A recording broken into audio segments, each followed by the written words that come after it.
एक बार एक राजा के राज्य में महामारी फैल गई। चारों ओर लोग मरने लगे। राजा ने इसे रोकने के लिए बहुत सारे उपाय करवाए, मगर कुछ असर न हुआ और लोग मरते रहे। दुखी राजा ईश्वर से प्रार्थना करने लगे। तभी अचानक आकाशवाणी हुई कि आसमान से आवाज आई कि हे राजा, तुम्हारी राजधानी के बीचों बीच जो पुराना सूखा कुआं है, अगर अमावस्या की रात को राज्य के प्रत्येक घर से एक एक बाल्टी दूध उस कुएं में डाला जाए तो अगले ही सुबह यह महामारी समाप्त हो जाएगी और लोगों का मरना बंद हो जाएगा। राजा ने तुरंत ही पूरे राज्य में यह घोषणा करवा दी कि महामारी से बचने के लिए अमावस्या की रात को हर घर से कुएं में एक एक बाल्टी दूध डाला जाना अनिवार्य है।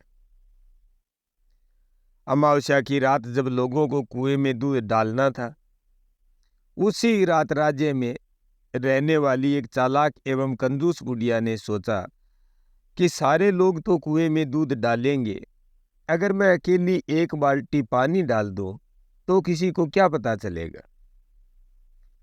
इसी विचार से उस कंजूस बुढ़िया ने रात में चुपचाप एक बाल्टी पानी कुएं में डाल दिया।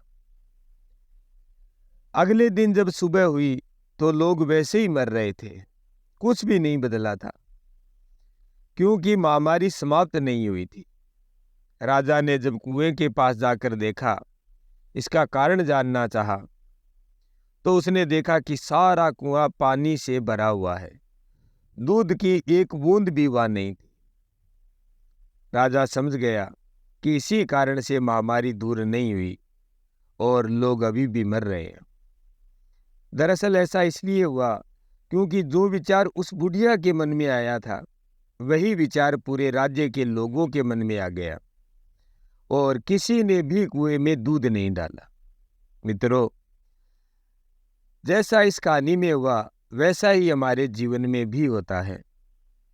जब भी कोई ऐसा काम आता है जिसे बहुत सारे लोगों को मिलकर करना होता है, तो अक्सर हम अपनी जिम्मेदारियों से यह सोचकर पीछे हट जाते हैं कि कोई न कोई तो कर ही देगा, और हमारी इसी सोच की वजह से स्थितियां वैसी की वैसी बनी रहती है। अगर हम दूसरों की परवाह किए बिना अपने हिस्से की जिम्मेदारी निभाने लग जाएं, तो पूरे देश भर में ऐसा बदलाव ला सकते हैं जिसकी आज हमें जरूरत है। धन्यवाद।